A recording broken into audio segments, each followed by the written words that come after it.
Hello dear students, today we will discuss about important question of environmental studies and disaster management subject। बहुत सारे students की queries आ रही थी कि sir हमारे पास कुछ इम्पोर्टेंट क्वेश्चंस नहीं हैं, एग्ज़ाम है और हमारी प्रिपरेशन नहीं है, तो उसके रिगार्डिंग मैंने कुछ क्वेश्चंस असेंबल किए हैं, तो आप लोग इसको स्टडी कर लीजिएगा और होप सो आपको अच्छे मार्क्स से आप इसमें पास हो जाएंगे। तो फर्स्ट क्वेश्चन है हमारा डिफाइन इन्वायरमेंट की इन्वायरमेंट क्या होता है, ये नीचे डिफाइन किया होगा तो आप यहाँ से देख लीजिएगा, ठीक है। उसके बाद है define environmental science. Third question हमारा डिफाइन इन्वायरमेंटल स्टडीज़।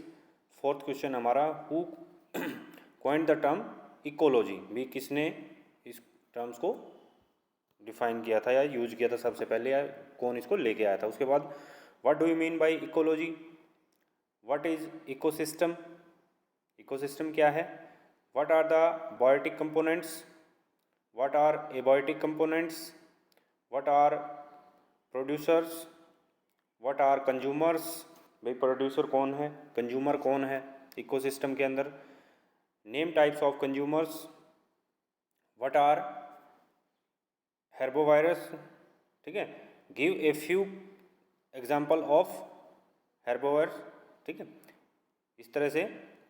उसके बाद है हमारा नेक्स्ट क्वेश्चन है व्हाट आर क्रोनोवायर, ठीक है, give a few example of carnivores, what are omnivores, ठीक है, ये कौन कौन से हैं यानी कि कौन इसको यूज करते हैं, ठीक है। Give a few example of omnivore, इसमें लिखा हुआ है जैसे रैट, फॉक्स, ह्यूमन, ठीक है। What are detritivore, give a few example of the detritivores, वो भी इसमें लिखा हुआ आंट, अर्थवॉर्म्स, बेटल्स, ट्रिमेट्स, ठीक है। व्हाट आर डिकम्पोजर, डिकम्पोजर क्या है, give a few example of decomposer, जैसे फंगस, वायरस, बैक्टीरिया, ये सभी क्या है डिकम्पोजिशन का काम करते हैं।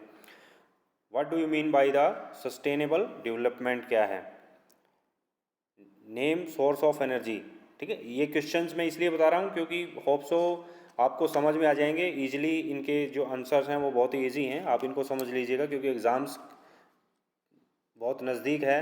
मे भी शायद कल एग्ज़ाम्स है, कुछ बच्चों की कॉल्स आ रही थी, क्वेरीज आ रही थी, तो इसलिए मैंने इसको जल्दी जल्दी में प्रिपेयर किया है। इसको फिर कभी जो है हम प्रॉपरली एक्सप्लेन करेंगे, ठीक है। अभी सिर्फ आपके लिए कुछ क्वेश्चंस हैं जिनको आप देख के और जो है अपने एग्ज़ाम्स को क्लियर कर सकते हैं। उसके बाद है what is the other name of conversion source of energy, ठीक है। उसके बाद what is the other name of non conversion source of energy, जिसको रीयूज किया जा सके और जिसको रीयूज ना किया जा सके, ठीक है। List any four conversion source of energy, भी कौन कौन से हैं जिसको हम दोबारा यूज़ नहीं कर सकते, जैसे कोल हो गया, ऑयल हो गया, नेचुरल गैस होगी, न्यूक्लियर पावर होगी, इनको एक बार यूज़ करने के बाद दोबारा तो हम यूज़ नहीं कर सकते, ठीक है। List any four non conventional source of energies को हम दोबारा से यूज कर सकते हैं, ठीक है। Wind energy, source energy, tailed energy, bio energy, ये सभी, ठीक है। उसके बाद कुछ शॉर्ट क्वेश्चंस हैं। एक्सप्लेन ब्रीफली इकोलॉजी, इकोलॉजी को ब्रीफ करना है और खास करके सभी स्टूडेंट इस पे ध्यान दें, इकोलॉजी का आपको डायग्राम आना चाहिए पूरा का पूरा। ये आपके 10 मार्क्स में आने वाला क्वेश्चन है, 4 में आएगा, 10 मार्क्स में भी आएगा, ठीक है। तो उसको प्रिपेयर कर लेना अच्छे से। Right A short note on ecosystem, ecosystem का डायग्राम भी आपको पता होना चाहिए, ठीक है। इकोसिस्टम में क्या क्या आते हैं, ठीक है। What is the importance of ecosystem, कि इकोसिस्टम की इंपॉर्टेंस क्या है। What do you mean by conversion source of energy, जो कन्वर्सन सोर्स ऑफ एनर्जी है उससे आप क्या समझते हैं। What do you mean by the non conversion source of energy, ठीक है, कि भी जिसको हम रीयूज कर सकते हैं उससे क्या है राय है हमारी उसके बारे में, और जिसको नहीं कर सकते उसके बारे में क्या राय है उसके बारे में लिखना है। Write the advantage of non conventional source of energy, ये इंपॉर्टेंट क्वेश्चन है। और write the disadvantage of the non conventional source of energy, ठीक है, ये मोस्ट इंपॉर्टेंट क्वेश्चन हैं। Write any four natural source of pollution, ये भी most important question है कि भी 4 पोल्यूशन के नेचुरल सोर्स कौन से हैं, ठीक है। Right any four man made source of pollution, भी 4 आदमी के द्वारा फैलाया गया कचरा कौन सा है इसमें अर्थ के ऊपर, ठीक है, क्योंकि सबसे ज़्यादा पोल्यूशन हम ही करते हैं। क्लासीफाई पोल्यूशन, ठीक है, कितने टाइप के होते हैं। पॉल्यूशंस को जरूर याद कर लेना, पॉल्यूशन मोस्ट इंपॉर्टेंट चैप्टर है, पॉल्यूशन बहुत आएगा आपके एग्जाम में। Right any 4 natural source of air pollution, भाई एयर पोल्यूशन कहाँ कहाँ से होती है। व्हाट आर द एरोसोल्स, ठीक है। Right A effect of air pollution on human health, कि भी एयर पोल्यूशन से हमारी हेल्थ के ऊपर क्या क्या इफेक्ट पड़ते हैं, ये सभी को पता होना चाहिए, ये भी इंपॉर्टेंट क्वेश्चन है, ठीक है। उसके बाद बात करते हैं हम right the effect of air pollution on plant, ठीक है, कि भी एयर पोल्यूशन के क्या इफेक्ट पड़ते हैं प्लांट्स के ऊपर, ठीक है। उसके बाद write the effect of air pollution on animal, animal के ऊपर क्या इफेक्ट पड़ेंगे एयर पोल्यूशन से। Right the effect of air pollution on materials and buildings, material और बिल्डिंग्स के ऊपर क्या इफेक्ट पड़ते हैं, ठीक है। Write the effect of air pollution on climate, ठीक है, क्लाइमेट में एयर पोल्यूशन क्या इफेक्ट डालता है। जैसे कुछ टाइम में होता है ना, जब गेहूं की कटाई होती है या सर्दियाँ आती हैं तो बहुत ज़्यादा क्लाइमेट ख़राब हो जाता है, बहुत ज़्यादा पॉल्यूशन आ जाता है एयर के अंदर, ठीक है।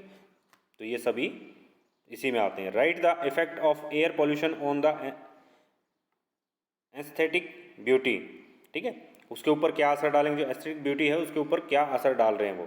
उसके बाद ऑब्जेक्टिव ऑफ वाटर ट्रीटमेंट, कि भी वाटर ट्रीटमेंट के लिए कौन कौन से ऑब्जेक्ट हम यूज़ कर सकते हैं, जैसे गुड क्वालिटी ऑफ वाटर हो गया, रिमूविंग अनडिज़ायरेबल मैटर्स, ठीक है, कि उसको अच्छा कैसे बना सकते हैं, वाटर की क्वालिटी को इम्प्रूवमेंट कैसे कर सकते हैं, उसके अंदर से क्या क्या हम उसमें निकालेंगे जिसके बाद जो वाटर है वो सही हो जाएगा, ठीक है। वाटर पॉल्यूशन भी याद रखना है, water pollution most important chapter है वाटर पॉल्यूशन, ठीक है। वाटर के रिसोर्सेज क्या हैं, कहाँ कहाँ से हमें वाटर मिलता है, जैसे नल से मिलता है, रिवर से मिलता है, रेन से मिलता है, एसिड रेन क्या होती है, ठीक है, ये सभी मोस्ट इंपॉर्टेंट क्वेश्चंस हैं। Name some method of solid waste disposable, कि सॉलिड वेस्ट जो होता है, जो कचरा होता है, उसको हम कैसे मैनेज कर सकते हैं, ठीक है, लैंड फिलिंग करके, इंसिनरेशन करके, यानी कि धरती में दबा के, जला के, उसको कंपोसाइट बना के, ठीक है, तो इस तरह से हम उसको यूज़ कर सकते हैं। Explain in brief land filling, ठीक है, ये मोस्ट इंपॉर्टेंट क्वेश्चंस हैं, इनको याद करना है सभी ने, आपको अच्छे नंबर्स मिल जाएंगे एग्जाम में। एक्सप्लेन इन ब्रीफ इंसिनरेशन, कि भाई जो हम जिसके द्वारा हम जो हमारा कचरा है उसको जला के कैसे हम उसको नष्ट करेंगे, ठीक है, या पोल्यूशन से बचाएंगे हम, या कम से कम पोल्यूशन प्रोड्यूस करेंगे। Explain in brief the composition, composite बनाते हैं हम, जो खाद बनाते हैं उसको कैसे, बायोडिग्रेडेबल वेस्ट को हम क्या है गला के सड़ा के कैसे उससे खाद बनाएंगे। Explain in the brief pulverisation, ठीक है। उसके बाद write the advantage of composition, sorry composite, composting, यानी कि कंपोसाइट के एडवांटेज क्या हैं, जो हम खाद बनाते हैं, और उसके डिसएडवांटेज क्या हैं।